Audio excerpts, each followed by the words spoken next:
So, a couple of brief announcements. Unos dos anuncios. No se olviden de visitar la sala en los recesos donde están nuestros proveedores. Esos son personas importantes para nosotros. Para los que están viendo el webcast y tienen problemas técnicos, por favor envíen un correo a techsupport@webcasting.com. techsupport a webcasting.com. Si tienen algún problema, por favor, se lo pueden hacer saber. Quiero recordar a los hospitales de que envíen fotos. La pueden enviar por correo a Carolyn a traumacom.org. Carolyn @traumacom.org. The next Control de daños en neurotrauma como un tema innovador. Este estará a cargo del doctor Andrés Rubiano. El doctor Andrés Rubiano recibió su grado médico de la Universidad del Valle en Colombia. Después continuó su educación sobre neurocirugía como especialidad en la Universidad del Bosque. Desde 2005, el doctor Rubiano ha sido un fundador de un instituto de educación Meditech en Colombia, entrenando a posgraduados en cuidado prehospitalario y médicos en trauma avanzado. Posteriormente fue a Virginia Commonwealth University por un fellowship en neurotrauma y cuidado crítico, y desde el 2007 se ha desarrollado como investigador de trauma global y miembro del grupo de emergencias del Comité de la Organización Mundial de la Salud. El doctor Rubiano, a su regreso de Estados Unidos, ha estado en varios hospitales en la práctica de la neurocirugía. Es autor del libro de neurotrauma y su enfoque ha sido mucho más sobre la parte de neurotrauma dentro de la neurocirugía. Doctor Rubiano.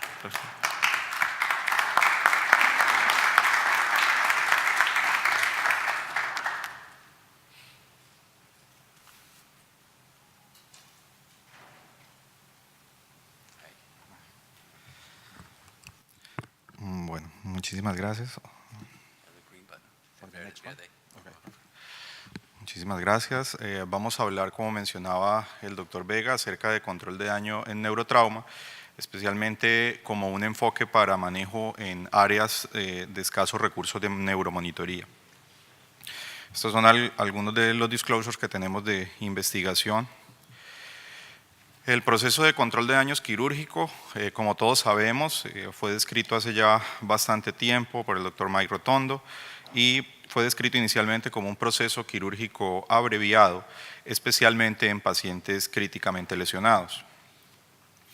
La primera vez que se habló de control de daños relacionado con neurotrauma fue cerca del año 98, cuando un cirujano rural norteamericano, el doctor Charles Rinker, presentó su trabajo acerca de craneotomía en áreas rurales por cirujanos de trauma, y posteriormente él fue invitado a escribir un artículo para el newsletter de la sección de neurotrauma y cuidado crítico de la Asociación Americana de Neurocirugía, donde él presentaba su visión con respecto a cómo los cirujanos rurales deberían ser entrenados en una craneotomía control daño, que en ese momento él la planteaba como realizar trepanaciones en pacientes con hematomas extradurales para ganar tiempo si se requería posteriormente un manejo definitivo.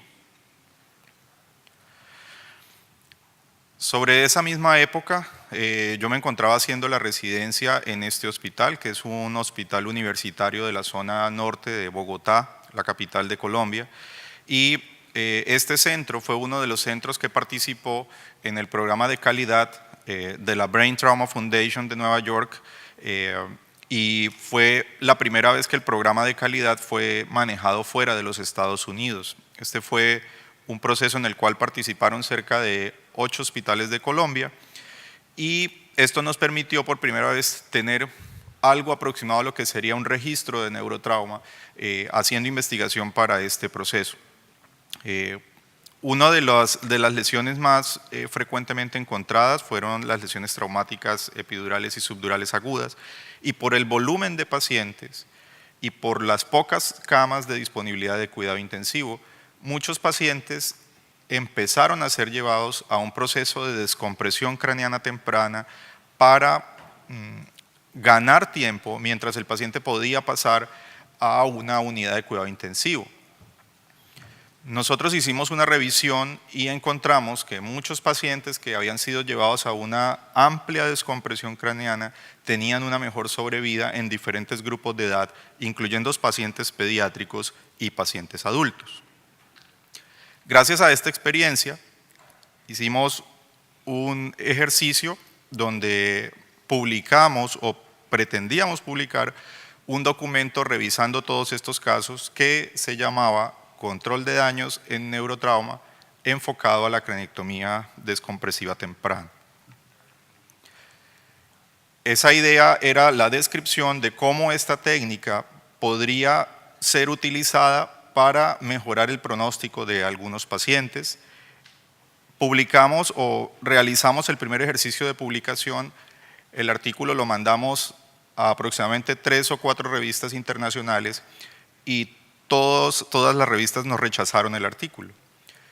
Cuando se enviaba a una revista que era de cirujanos de trauma, nos decían que habíamos mezclado pacientes pediátricos con pacientes adultos, que esto no se podía hacer, pero muchas veces no tomaban en cuenta la importancia de describir la técnica como tal.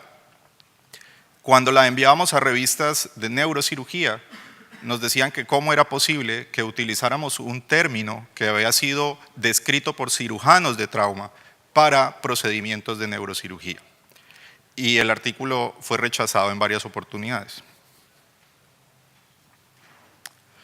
Posteriormente, en el año 2004, el doctor Jeffrey Ronsfeld, neurocirujano militar australiano, publica el concepto de neurocirugía control daño, haciendo referencia precisamente a algo que había mencionado ya el doctor Rinker, con respecto a cómo un procedimiento neuroquirúrgico abreviado y urgente, realizado en pacientes para prevenir la lesión secundaria, podía mejorar el pronóstico y la sobrevida. Y lo describió en ese momento como un procedimiento urgente hecho por un neurocirujano, pero que podría tener aplicaciones especiales en áreas remotas, rurales o militares, donde la cirugía podría ser realizada inclusive por un cirujano general. Finalmente, nuestro artículo, después de dar muchas vueltas desde el año 2001, finalmente es publicado en el año 2009 en el Journal Turco de Trauma y Cirugía de Emergencia, y obviamente luego de todos estos conceptos decidimos cambiar el nombre y se dejó como descompresión temprana para neurotrauma con una experiencia institucional. Como mencionábamos, hubo muchas razones para rechazar nuestro artículo por parte de muchos de estos journals. En el año 2010, y luego de toda la experiencia que se recogió por los cirujanos militares en Irak y Afganistán, se hace una publicación por el grupo de neurocirujanos militares dirigidos por el doctor Rocco Armonda con respecto a la cranectomía descompresiva temprana para heridas penetrantes y cerradas en tiempo de guerra. Igualmente, en ese mismo suplemento, el doctor Richard Teff hace una descripción de cómo el proceso de control daño en neurocirugía podría estar relacionado con la cranectomía descompresiva temprana, y muchas de estas lesiones manejadas en Irak y Afganistán eran actualmente descomprimidas tempranamente, especialmente en hospitales de campaña, para posteriormente ser transferidos a centros de cuidado definitivo. Se empiezan a aprender muchos más aspectos de la técnica. Un punto bien importante que actualmente ha sido muy útil para nosotros es la modificación de la incisión. Tradicionalmente hacíamos una incisión de trauma estándar en forma de signo de interrogación, pero los cirujanos militares americanos retomaron una técnica que había sido usada a principios de 1900 para cirugías de hemisferectomía. Y esto permitía de una manera mucho más rápida tener una amplia exposición del cráneo para poder descomprimir el mayor número de tejido posible.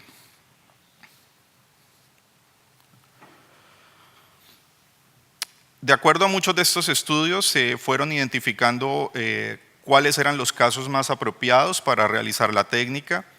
Se debía considerar una descompresión craneana agresiva y temprana en la mayoría de los casos de lesiones penetrantes y en la mayoría de los casos de heridas cerradas en áreas de combate, y se debían excluir los pacientes que tenían lesiones que atravesaran lo que se denominó la zona fatal. Esta zona fatal era la línea media cerca del tallo encefálico. Conociendo ya todo esto y con la experiencia que traíamos, en el año 2009 empezamos a aplicar protocolos de cirugía militar para pacientes de neurotrauma en un hospital universitario del sur de Colombia que tenía en ese momento, debido al conflicto armado, una gran afluencia de pacientes militares. Este abordaje fue sugerido de acuerdo a la disponibilidad de recursos, ya que en este tipo de hospitales se manejaban recursos muy similares a lo que podrían ser hospitales de combate en el Medio Oriente.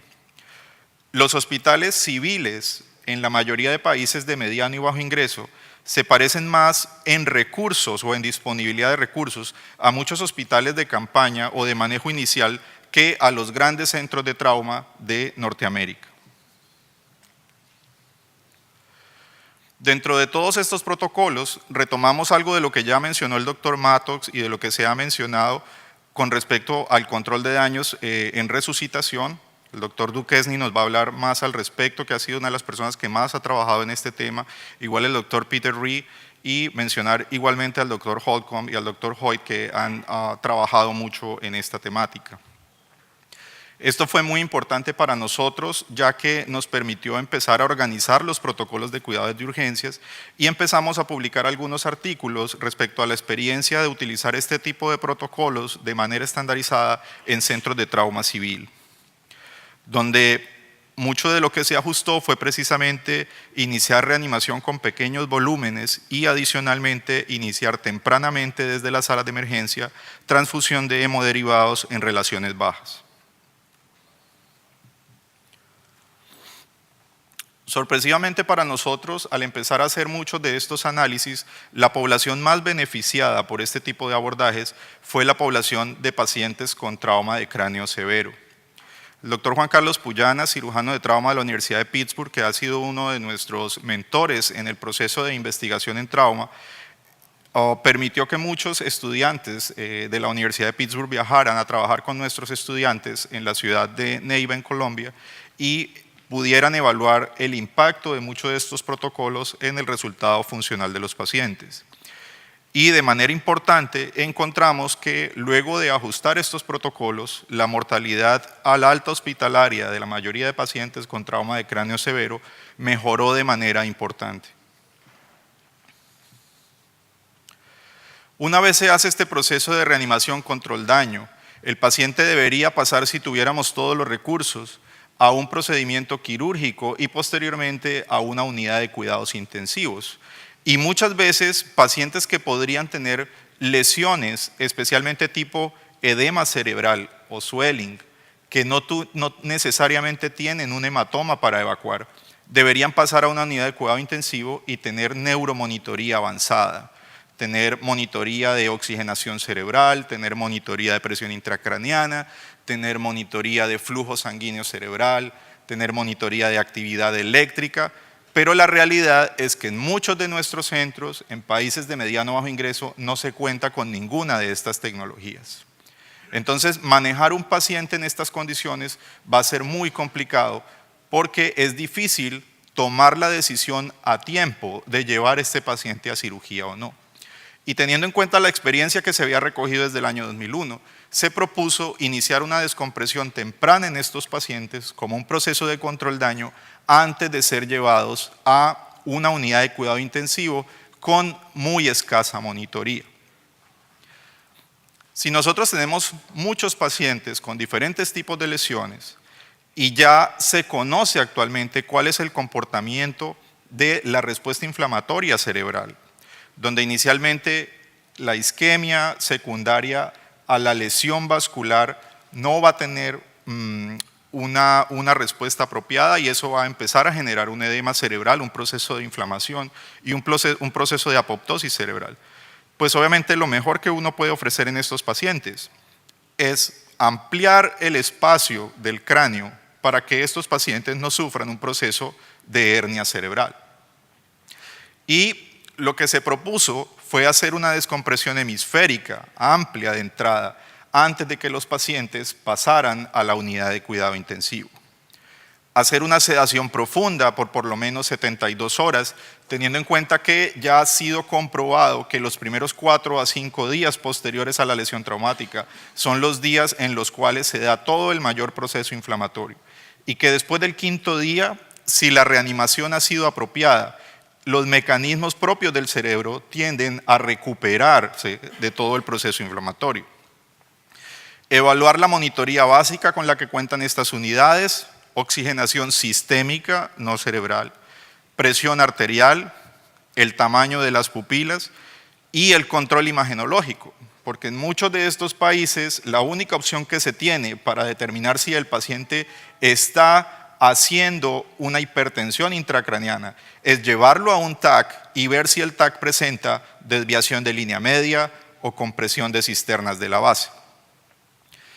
Si el TAC de control muestra que no hay estos cambios, se podría pensar en la posibilidad de ir disminuyendo la sedación para despertar el paciente. En estas imágenes podemos ver la incisión que usaron los cirujanos militares y que actualmente usamos en nuestros centros. Esto nos permitió empezar a hacer muchos más estudios y gracias al apoyo de muchas personas en Norteamérica que fueron trabajando con nosotros, especialmente el doctor David Adelson, la doctora Nancy Carney, que es la metodóloga de las guías de la Brain Trauma Foundation. Aplicamos a algunos grants para hacer evaluación de lo que era el resultado en estos pacientes y ya hemos tenido la oportunidad de publicar algunos resultados preliminares del beneficio que puede generar este tipo de abordaje en pacientes con lesiones traumáticas cerebrales, especialmente en pacientes con heridas penetrantes de cráneo y en pacientes con edema cerebral. ¿Qué hemos aprendido? Algo que ya se conoce en el medio y es que entre más grande sea la craniectomía, muchísimo mejor para el paciente, que entre más temprano se reponga el hueso, mucho mejor para la recuperación funcional del paciente. Anteriormente, cuando se hacía este procedimiento, o en algunos centros, especialmente en Europa, se trataba de demorar lo más posible la reposición del hueso o la cranioplastia, pero en este momento ya está identificado que los cambios asociados a las variables de presión internas del cráneo, cuando se coloca el hueso o sin el hueso, son muy importantes para evitar complicaciones, como por ejemplo la hidrocefalia que se puede producir luego de este procedimiento.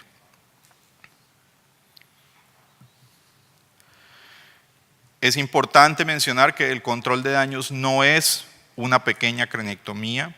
Uno de los sesgos más importantes que se tienen en muchos de los estudios multicéntricos que se han realizado observacionales con respecto a este tipo de procedimiento tiene que ver con que a veces craniectomías muy pequeñas son interpretadas como una descompresión craneana. Nosotros lo hemos visto en muchos de los escenarios donde hemos tenido la oportunidad de compartir con diferentes neurocirujanos de muchos países cómo se presentan casos con craniectomías muy pequeñas que se llaman o se dicen llamar descompresión craneana.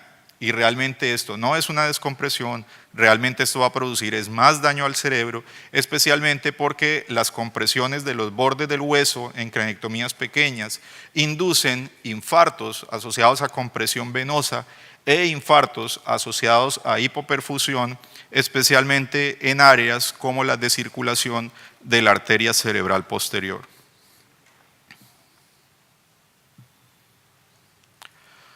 Otro punto importante que hemos aprendido en todo este proceso es que definitivamente necesitamos hacer más investigación en países de mediano y bajo ingreso.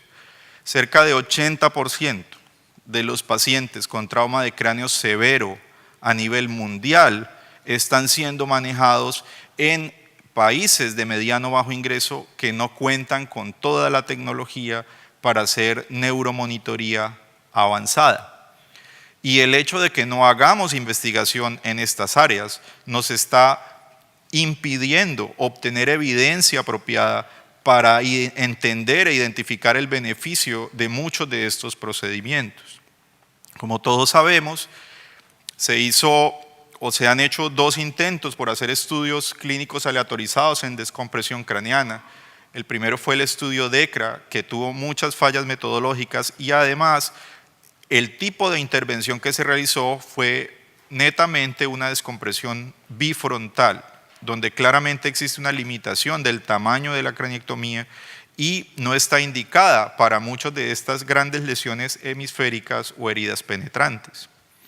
Actualmente se encuentra un segundo estudio cerrado ya en evaluación y análisis de datos, que es el estudio Rescue ICP, coordinado desde el Reino Unido, y que estamos todos esperando sus resultados probablemente para finales de este año, porque dependiendo de esos resultados obtendríamos o no mayor evidencia para soportar este tipo de intervenciones.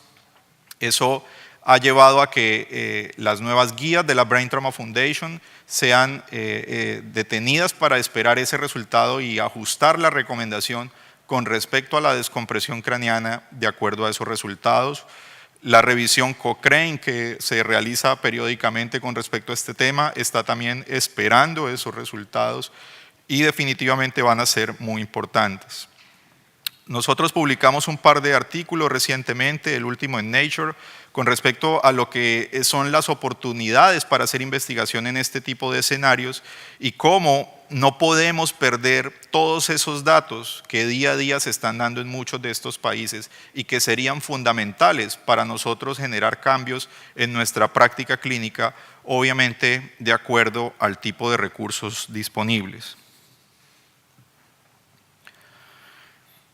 Finalmente, entender que esto no es un trabajo solo de los neurocirujanos, esto es un trabajo de equipo. Es muy importante, como vimos, el acompañamiento que se haga desde la sala de emergencias, pasando por cirugía con el grupo de anestesia, pasando por cuidado intensivo con el grupo de cuidado crítico y participando activamente los neurocirujanos en realizar un procedimiento oportuno, temprano y de manera apropiada técnicamente, con una amplia descompresión. Actualmente se está realizando un esfuerzo importante por parte de la Organización Mundial de la Salud para que muchas de estas intervenciones que pudiesen ser costo efectivas en países de mediano y especialmente bajo ingreso sean los pilares sobre los cuales se construya la educación de futuros cirujanos de trauma a nivel mundial. En este momento existen cerca de 8 países en África que no tienen disponibilidad de neurocirujano para todo el país. Estamos hablando de países de 10, 11 millones de habitantes que no tienen ningún neurocirujano disponible para manejar pacientes. Y la pregunta es, ¿será que en esos pacientes no hay trauma craneoencefálico? Entonces, lo que se está proponiendo en este momento, que hace parte de un grupo de salud global denominado la iniciativa GISC, es que en los centros donde haya mucha experiencia con manejo de trauma, se puedan formar grupos que generen procesos educativos. La doctora Ferrada va a hablar más acerca de colaboración internacional en educación en trauma y es una invitación abierta para todas las personas interesadas en el manejo de pacientes de trauma para que colaboremos con este tipo de iniciativas. Este fin de 2016, en diciembre, tendremos por primera vez en Latinoamérica la reunión mundial de avances en neurotraumatología. Es la conferencia de la Federación Mundial de Sociedades de Neurocirugía, que está dedicada exclusivamente al tema de neurotrauma y están todos cordialmente invitados. Muchas gracias.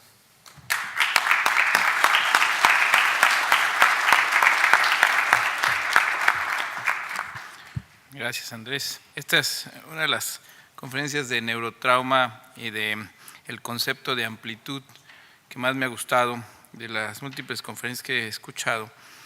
Y aquí viene un punto importante. En muchos países de mediano y bajo ingreso en América Latina existía siempre el dogma de cráneo que se abre, cráneo que se pudre, ¿no? Sabemos que en muchos de los países las causas de mortalidad por lesiones traumáticas cerebrales severas pues obviamente existe y son causas no prevenibles, pero al paciente que tiene trauma craneal con hematomas, con contusiones, con gran edema o por proyectiles de arma de fuego, el grueso de los cirujanos, de los neurocirujanos, hacía sus incisiones tal cual, como decías, 15 por 15 centímetros. Digamos que hay que romper el paradigma y hacer mucho más agresividad en ello. ¿Y qué valor tienen en los sitios en donde no tienen, incluso en muchas ocasiones no tienen facilidad de una tomografía computada express? ¿Qué valor tiene toda la parte de trepanación o incluso la propia cranectomía? Y el papel del cirujano general o el educado en trauma en este papel en donde no se tiene neurocirujano disponible. Bueno, este es un tema que es complejo porque toca algo que tiene que ver con el aspecto humano de cada una de las especialidades. Ha habido una discusión desde hace muchos años por parte de muchos de los grupos de neurocirugía con respecto a la colocación de dispositivos en unidades de cuidados intensivos. Hay unidades donde existen los recursos para hacer monitoría de presión intracraneana, pero los neurocirujanos no quieren hacer el procedimiento. Entonces se han generado discusiones con respecto a si se debe entrenar, por ejemplo, a otro tipo de especialidades, ya sea el intensivista, el médico de cuidado crítico, el mismo cirujano de trauma, para colocar este tipo de dispositivos, ya que el paciente los necesita y muchos neurocirujanos no quieren hacerlo porque en este momento se ha identificado que muchos neurocirujanos prefieren hacer cirugía electiva y no cirugía de trauma. Si ha generado discusión solo la colocación de un dispositivo, imagínense lo que puede ser llegar a sugerir que se pueda enseñar a hacer descompresión craneana a otras especialidades, que de hecho en escenarios militares se ha hecho.